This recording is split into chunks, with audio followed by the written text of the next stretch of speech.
امی مجھے کوئی مسئلہ نہیں، آپ نے لڑکا پسند کر لیا تو مجھے بھی پسند ہے، میں آپ کی پسند سے خوش ہوں، بس آپ مطمئن رہیں، آپ میری وجہ سے پریشان نہ ہو، سب کچھ ہو جائے گا۔ امی مجھ سے پوچھنے کے لیے آئی تھی کہ آج جو رشتے والے مجھے دیکھنے کے لیے آئے تھے کیا وہ مجھے پسند ہے یا نہیں۔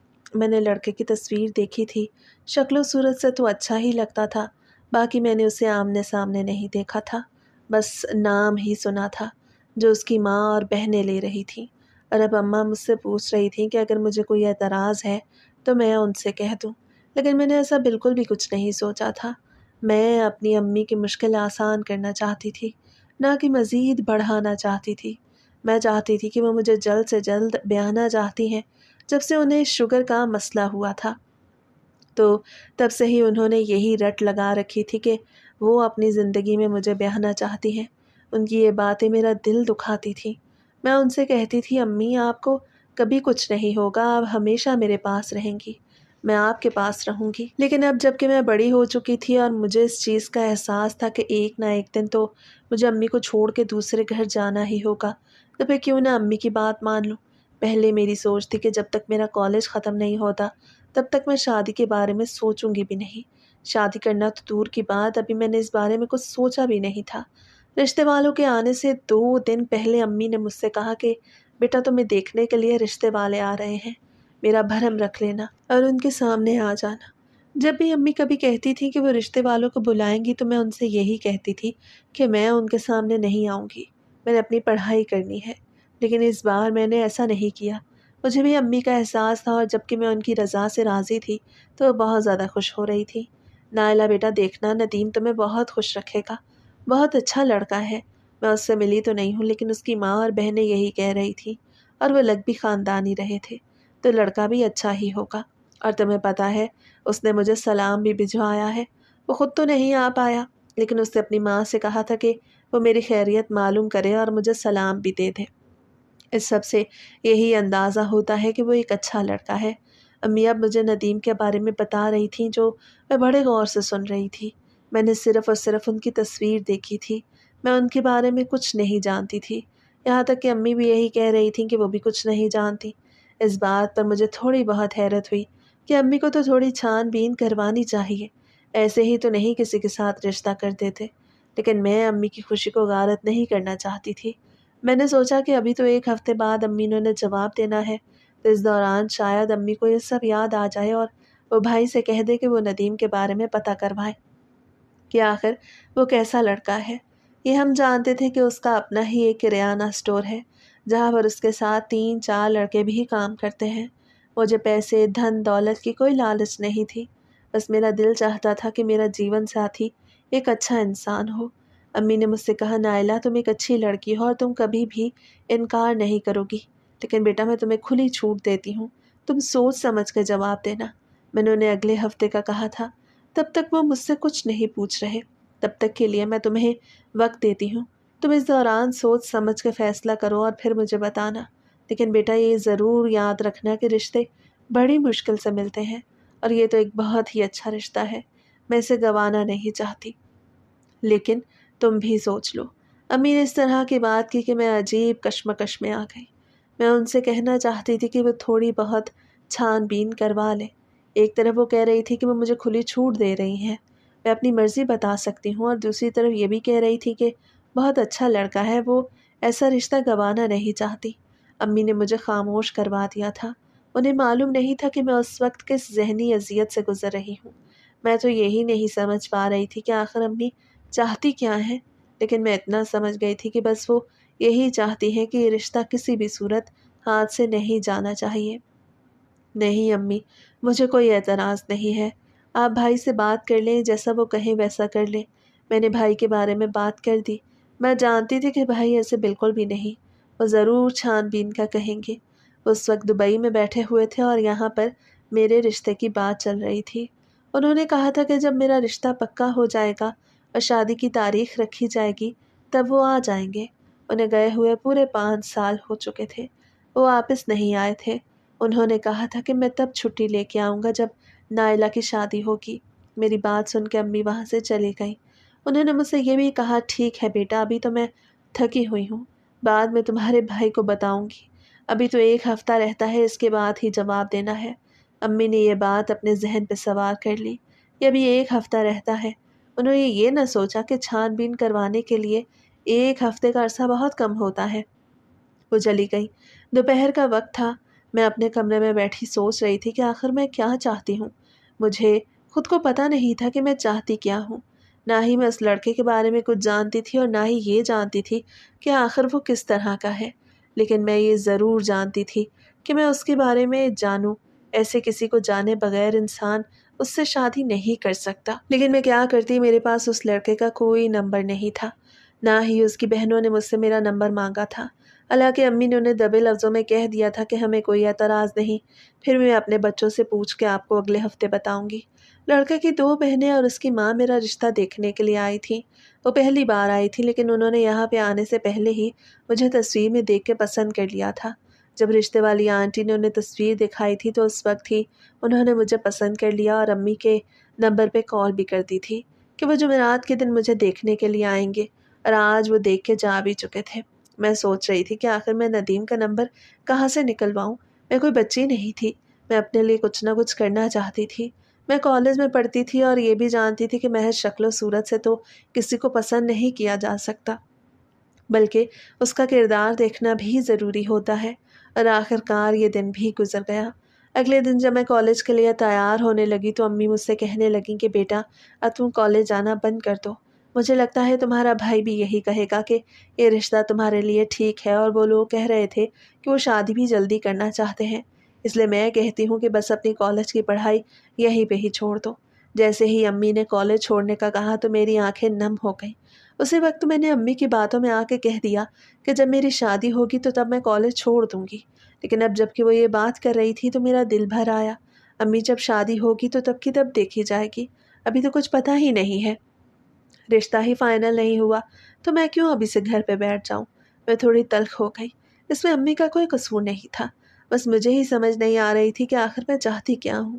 میری بات سن کے امی نے کہا کہ بیٹا تم کیوں اتنا پریشان ہو رہی ہو، اتنا زیادہ پریشر مت لو، میں نے تم سے پہلے کہا تھا کہ پڑھائی سے زیادہ تمہاری شادی زیادہ ضروری ہے، لڑکیوں کو وقت پہ بیاہ دینا ہی ٹھیک ہوتا ہے۔ تم یہ بات اپنے ذہن میں بٹھا لو کہ جب تمہارا رشتہ پکا ہوگا تو شادی کی تاریخ بھی ساتھ ہی پکی ہوگی، اسی لیے تم اب سے خود کو اس بات کے لیے تیار کر لو کہ تم نے کالج چھوڑنا ہے۔ امی کی باتیں میرا دل مزید چھلنی کر گئی تھی۔ امی ٹھیک ہے، میں نے بھی کوئی انکار نہیں کیا، لیکن آپ مجھے ابھی سے نہیں روک سکتی۔ اچھا میں چلتی ہوں، مجھے کالج سے دیر ہو رہی ہے۔ یہ کہتے ساتھ ہی میں کمرے سے باہر نکل گئی۔ میں نے ناشتہ بھی نہیں کیا تھا، حالانکہ میں نے سوچا تھا کہ میں تیار ہو کے کچن میں جاؤں گی، وہاں پر اپنے لیے ناشتہ بناؤں گی، اس کے بعد ہی کالج جاؤں گی، لیکن اب میرا ایسا کوئی ارادہ نہیں تھا۔ میں گھر سے باہر نکل آئی تھی، میں پیدل جا رہی تھی، کوئی رکشہ وغیرہ بھی نہیں مل رہا تھا۔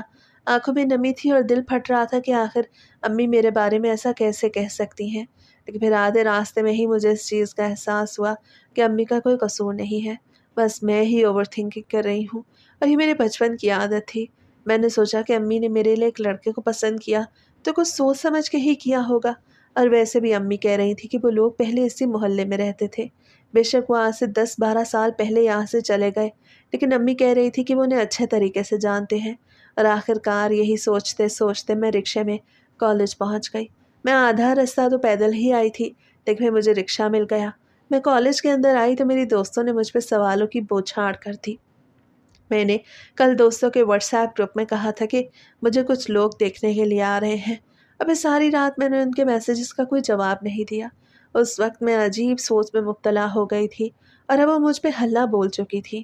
ہر کوئی یہی پوچھ رہا تھا کہ وہ لوگ کیسے تھے، تمہارے پاس لڑکے کا نمبر ہے یا نہیں۔ انہوں نے اتنی زیادہ باتیں کی کہ مجھے غصہ آ گیا۔ میں تو پہلے ہی دکھی تھی کہ میرا کالج چھوٹ جائے گا، اور اوپر سے ان لڑکیوں کی باتیں سن کے میرا دماغ مزید خراب ہو گیا تھا۔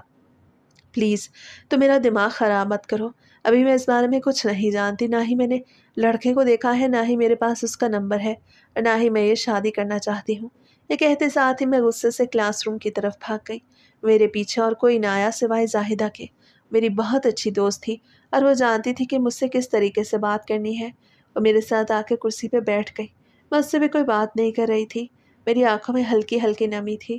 مجھے اب بھی کچھ سمجھ نہیں آ رہا تھا کہ مجھے اتنا زیادہ غصہ کس پہ آ رہا ہے۔ نائلہ کیا ہوا، تم کیوں اتنی زیادہ اداس ہو؟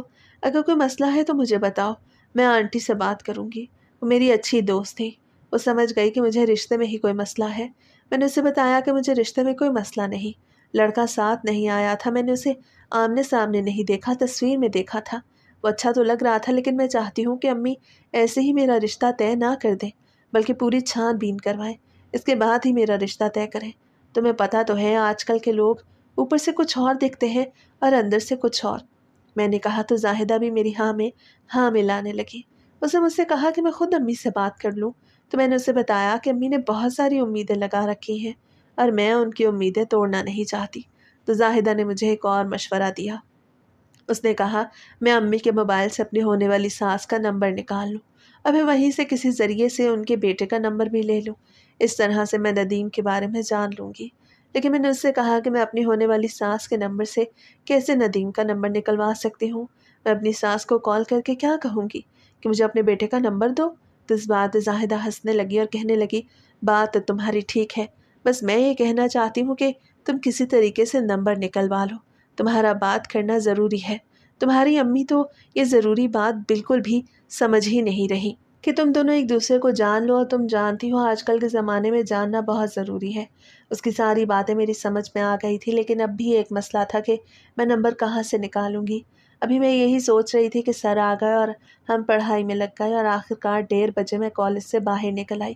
کالج سے چھٹی ہو چکی تھی، میرے گھر کے راستے کی طرف میری کسی دوست کا گھر نہیں تھا، اس لیے مجھے اکیلے ہی جانا ہوتا تھا۔ میں تھوڑا تھوڑا چلتے ہوئے آخرکار بس اسٹینڈ پہ آ گئی۔ میں نے سوچا کہ رکشے والا زیادہ پیسے لے لیتا ہے، بس کے ذریعے ہی گھر جاتی ہوں۔ ابھی میں بس اسٹینڈ پہ کھڑی تھی کہ اچانک سے ایک بائک والا میرے قریب آ کے رکا تو مجھے بڑا غصہ آیا۔ نہ جانے وہ کون تھا جو میرے بالکل قریب آ کے کھڑا ہو گیا تھا۔ اس سے پہلے کہ میں کچھ پوچھتی یا وہ کچھ کہتا، جیسے ہی اس نے اپنے منہ سے ہیلمٹ ہٹایا تو میری آنکھیں پھٹی کی پھٹی رہ گئیں۔ وہ کوئی اور نہیں، وہی تصویر والا تھا جس کا رشتہ میرے گھر آیا تھا۔ وہ ندیم تھا جس کے چہرے پہ مسکراہٹ تھی۔ مجھے دیکھ کر اسے بس اتنا ہی کہا کہ نائلہ میں آپ سے بات کرنا چاہتا ہوں، آپ کے بارے میں جاننا چاہتا ہوں، کیا آپ میرے ساتھ تھوڑی دیر کے لیے چل سکتی ہیں؟ اسے مجھے بائک پہ بیٹھنے کا کہا، لیکن میں نے نفی میں سر ہلایا۔ ندیم پلیز آپ جائیں یہاں سے، سب لوگ دیکھ رہے ہیں، میں آپ سے بات نہیں کر سکتی اور نہ ہی آپ کے ساتھ جا سکتی ہوں۔ میں نے یہ کہتے ساتھ ہی رخ دوسری طرف پھیر لیا۔ ویسے بھی میرے چہرے پہ نقاب تھا، نہ جانے اسے کیسے پتہ چل گیا کہ میں نائلہ ہوں، شاید اس نے میرا پیچھا کیا تھا۔ میری بات سن کے وہ کہنے لگا میں آپ سے بات کرنا چاہتا ہوں، اگر میرے ساتھ چلنا نہیں چاہتی تو میرا کارڈ لے لیں۔ اسے مجھے اپنا کارڈ تھمایا تو میں نے فوراً سے تھام لیا۔ میں یہی تو چاہتی تھی کہ مجھے کہیں سے اس کا نمبر مل جائے۔ میں نے کارڈ تھام لیا تھا اور پھر بس بھی آ گئی۔ میں بس پہ سوار ہو کے چلی گئی اور وہ نہ جانے وہیں پہ رکا رہا یا چلا گیا۔ اس بارے میں کچھ نہیں جانتی تھی، میں بس سارا راستہ یہی سوچتی رہی کہ کب میں گھر پہنچوں گی اور کب اس سے بات کروں گی۔ لیکن جب میں گھر پہنچی تو میں نے اپنا ارادہ ترک کر دیا۔ میں نے کارڈ سنبھال کے اپنے بیگ میں رکھ لیا۔ میں نے سوچا کہ 2-4 روز تک کال نہیں کرتی، ورنہ وہ سمجھے گا کہ میں اس کے لیے مری جا رہی ہوں، اور یہ طریقہ مجھے زاہدہ نے ہی سکھایا تھا۔ اس سے کہا تھا میں نے اپنی امپورٹنٹ شو کروانی ہے، یہ نہ ہو کہ بس ایسے ہی اس کے سامنے بچتی چلی جاؤں۔ لیکن میں نہیں جانتی تھی کہ میں بس ایک دن ہی ٹک پاؤں گی۔ اگلی صبح جب میں تیار ہو کے گھر سے کالج کے لیے نکلی تو وہ ہمارے گھر کی دوسری گلی میں آیا تھا۔ وہ میرا انتظار کر رہا تھا۔ اس نے مجھ سے کہا کہ میں تمہاری کال کا انتظار کرتا رہا، تم نے مجھے کال کیوں نہیں کی؟ اسے کہا تو میں شرمانے لگی۔ میرے دل میں لڈو پھوٹنے لگے۔ ابھی تو ہمارا رشتہ بھی پکا نہیں ہوا تھا اور وہ میرا اتنا دیوانہ ہو گیا۔ میں نے اس سے کہا مجھے ٹائم ہی نہیں ملا، تو وہ شکوہ کرنے لگا کہ یار تم کیسی لڑکی ہو، میں تمہیں جاننا چاہتا ہوں، ہمارا رشتہ ہونے والا ہے اور تم کہہ رہی ہو کہ تمہیں ٹائم نہیں ملا۔ میں نے اس کی بات سن لی تھی، میں کو کوئی جواب نہیں دیا تھا۔ میں آگے آگے چلتی جا رہی تھی، وہ بائک پہ آہستہ آہستہ پیچھے آ رہا تھا۔ وہ ضد کر رہا تھا کہ میں اس کے ساتھ بائک پہ بیٹھوں، لیکن یہ میں نے بالکل بھی نہیں کرنا تھا۔ میں جانتی تھی کہ وہ زیادہ فری ہو جائے گا، لیکن میں اس کے ساتھ اتنا جلدی فری نہیں ہونا چاہتی تھی۔ میں اسے پرکھنا چاہتی تھی، دیکھنا چاہتی تھی کہ آخر وہ کیسا لڑکا ہے۔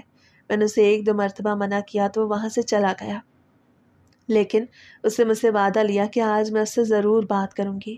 میں نے بھی وعدہ کر لیا اور پھر کالج پہنچتے ساتھ ہی جب میں نے زاہدہ کو ساری بات بتائی تو وہ خوش ہونے لگی اور کہنے لگی کہ دیکھو دل کو دل سے راہ ہوتی ہے، تم اس کا نمبر ڈھونڈ رہی تھی اور وہ خود ہی تمہیں اپنا نمبر دینے کے لیے آ گیا۔ بس اب تم بھی دیر نہ کرو اور جلد سے جلد اس سے بات کر لو۔ میں نے زاہدہ کی بات سن لی تھی اور سمجھ بھی لی تھی۔ اب مجھے رات کا انتظار تھا اور آخر کار میں کالج سے چھٹی کے بعد گھر پہنچ گئی۔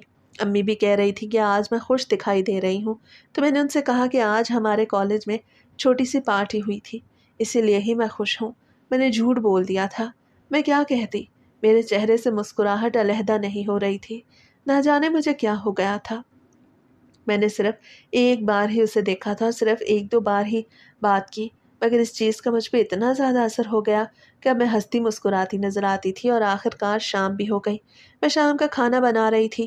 امی اور میں گھر میں اکیلے ہی رہتے تھے۔ بھیا دبئی سے ہر مہینے ہمارے لیے اتنے پیسے بھیج دیتے تھے کہ ہمارا گزارا ہو جاتا۔ امی نے ان سے کہہ رکھا تھا کہ وہ سارے پیسے نہ بھیجا کریں، بلکہ اپنی تنخواہ کو وہیں پہ جمع کریں، تاکہ جب وہ یہاں پہ آئیں تو یہاں پہ اپنا کوئی اچھا سا کاروبار کر سکیں۔ 2 ماں بیٹی ہی تھی، ہمارا کوئی اتنا خرچہ نہیں تھا۔ وہ جتنے بھی پیسے بھیجتے تھے ہمارا گزارا چل جاتا تھا، ہمیں اور کسی چیز کی ضرورت نہیں تھی۔ ویسے بھی ہم گنجائش سے ہر کام کرتے تھے۔ امی کو فضول خرچی پسند نہیں تھی اور بچپن سے انہوں نے مجھے بھی یہی عادت ڈالی تھی کہ خواہ مخواہ میں چیزیں ضائع نہیں کرتے۔ میں کھانا بنا رہی تھی کہ امی بھی وہیں پہ آ گئیں اور کہنے لگی کہ بیٹا میری طبیعت ٹھیک نہیں، تم ایسا کرو میرے لیے سوپ بنا لو اور ساتھ میں بریڈ گرم کر لینا۔ میں کمرے میں جا رہی ہوں، میں کھانا بنا چکی تھی، ابھی روٹیاں ڈالنی تھی اور امی نے ایک اور کام میرے ذمہ لگا دیا۔ میں تو سوچ رہی تھی کہ جلدی جلدی کھانا بنا کے کھانا کھا کے کمرے میں چلی جاؤں گی اور جا کے ندیم سے بات کروں گی، لیکن امی نے تو اب مجھے کچن میں ہی کھڑا کر دیا تھا۔ اور پھر 1 گھنٹے بعد میں یخنی تیار کر کے امی کے پاس پہنچ گئی۔ امی کا بخار پہلے سے بھی بڑھ گیا تھا۔ صبح انہیں ہلکا پھلکا بخار تھا، مگر اب اتنا زیادہ بڑھ گیا کہ مجھے لگ رہا تھا مجھے انہیں ڈاکٹر کے پاس لے کے جانا چاہیے۔ میں نے انہیں اپنے ہاتھوں سے یخنی پلائی، ساتھ میں بریڈ گرم کر کے لے آئی، مگر وہ انہوں نے نہیں کھائی۔ پہلے انہوں نے خود ہی کہا تھا، لیکن اب وہ کہہ رہی تھی کہ میرا دل نہیں چاہ رہا۔ انہوں نے یخنی پی لی۔ میں نے ان سے کہا چلے میں آپ کو ڈاکٹر کے پاس لے جاتی ہوں۔ ابھی اتنی رات بھی نہیں ہوئی تھی، صرف 8 ہی بجے تھے، لیکن وہ میری بات نہیں مان رہی تھی۔ وہ کہہ رہی تھی کہ نہیں بیٹا میں ٹھیک ہوں، تم ایسا کرو کہ اپنا بستر یہیں لگا دو۔ مجھے عجیب سی الجھن ہو رہی تھی، تم اگر یہیں پہ سو جاؤ گی تو میری الجھن ختم ہو جائے گی۔ دوائی ہے میرے پاس، وہ کھا کے لیٹ جاؤں گی تو بخار خود بخود ہی ختم ہو جائے گا۔ امی نے میرے سارے پلان پہ پانی پھیر دیا۔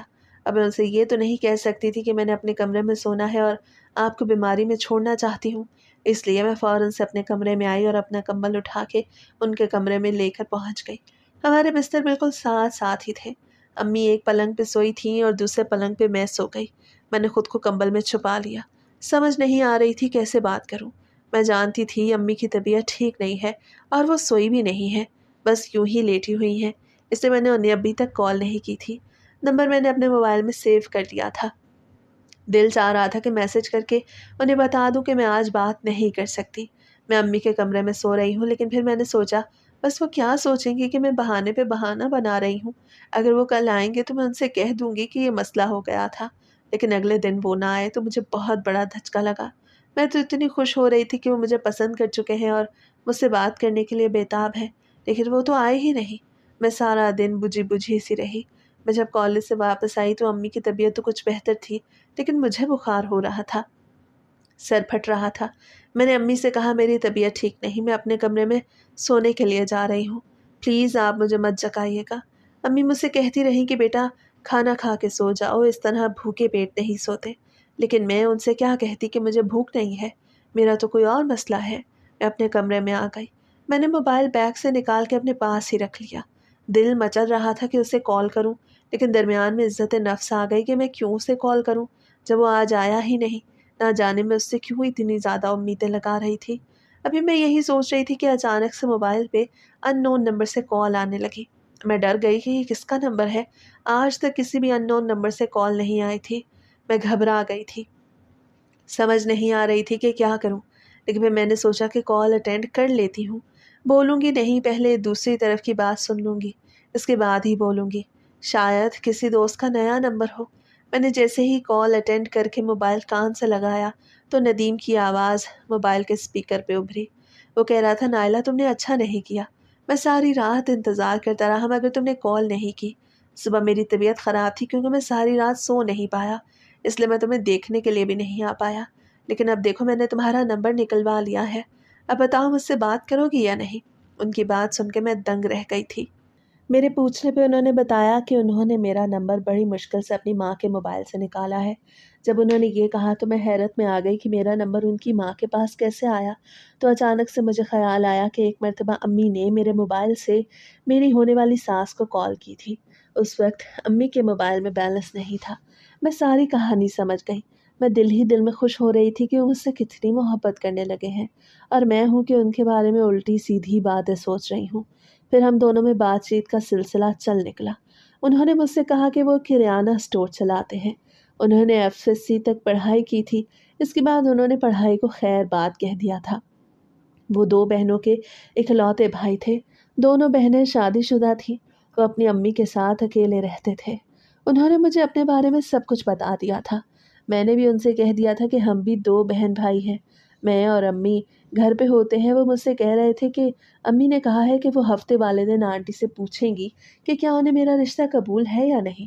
تم ہی بتا دو تمہاری ماں نے کیا سوچا ہے۔ جب انہوں نے یہ کہا تو میں کیا کہتی؟ میں نے بھی یہی کہہ دیا کہ امی نے بھی ہاں کرنے کی سوچی ہے۔ امی نے یہی سوچا ہوا تھا، لیکن اب میرے ارادے بدل چکے تھے۔ پہلے میں نے سوچا کہ میں ان کے بارے میں اچھے طریقے سے چھان بین کراؤں گی، بھائی سے کہوں گی، امی سے کہوں گی کہ وہ ان کے بارے میں معلوم کروائیں۔ لیکن اب میں نے ان سے بات کر کے یہ فیصلہ کر لیا کہ وہ ایک اچھے انسان ہیں۔ میری بات سن کے وہ بہت زیادہ خوش ہونے لگے۔ وہ کہہ رہے تھے نائلہ تم نہیں جانتی، جب میں نے تمہاری تصویر دیکھی تھی تو میں نے اسی وقت ہی تمہیں پسند کر لیا تھا، اور اپنی اماں سے کہہ دیا تھا کہ میں شادی کروں گا تو اسی حسینہ سے، ورنہ میں شادی ہی نہیں کروں گا۔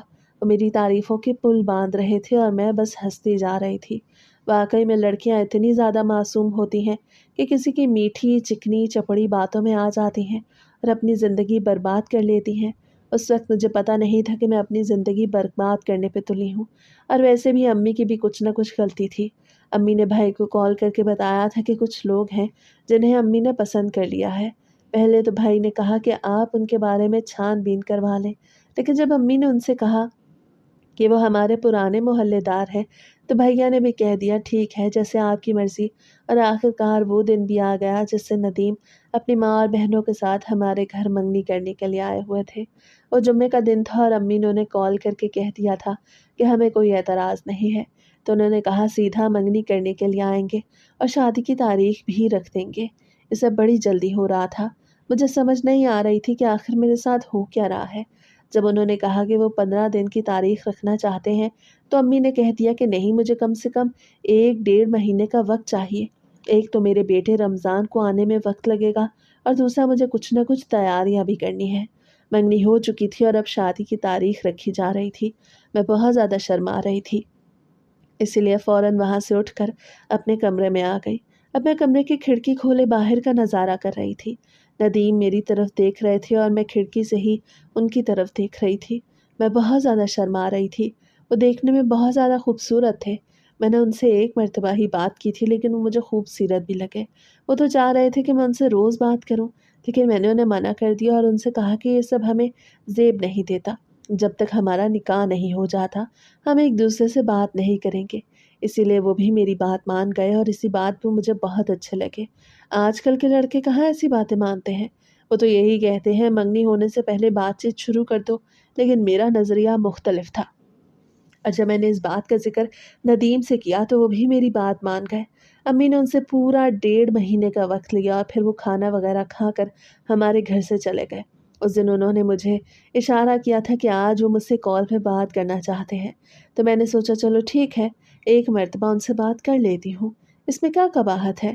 اب شام کو جب میں نے خود سے انہیں کال کی تو وہ بہت زیادہ خوش ہونے لگے اور مجھے مبارکباد دینے لگے کہ اب تو ہماری منگنی بھی ہو گئی ہے، اب تو میری بیوی بننے والی ہو، میں تم سے بات کر سکتا ہوں۔ لیکن میں نے ان سے کہا نہیں، منگنی کی کوئی حیثیت نہیں، ہم نکاح کے بعد ہی بات کریں گے۔ تو وہ کہنے لگے بس یوں کہو کہ شادی کے بعد بات کریں گے، کیونکہ نکاح تو شادی والے روز ہی ہوگا۔ اس بات پہ میری ہنسی نکل گئی اور میں نے کہا واقعی میں بہت زیادہ سمجھدار ہے، صحیح سمجھے ہیں، میں نے بس 1-2 باتیں ہی کی تھیں، مجھے اچھا نہیں لگ رہا تھا۔ زبیدہ نے بھی مجھے یہی سکھایا تھا کہ شادی سے پہلے زیادہ بات چیت نہیں کرنی،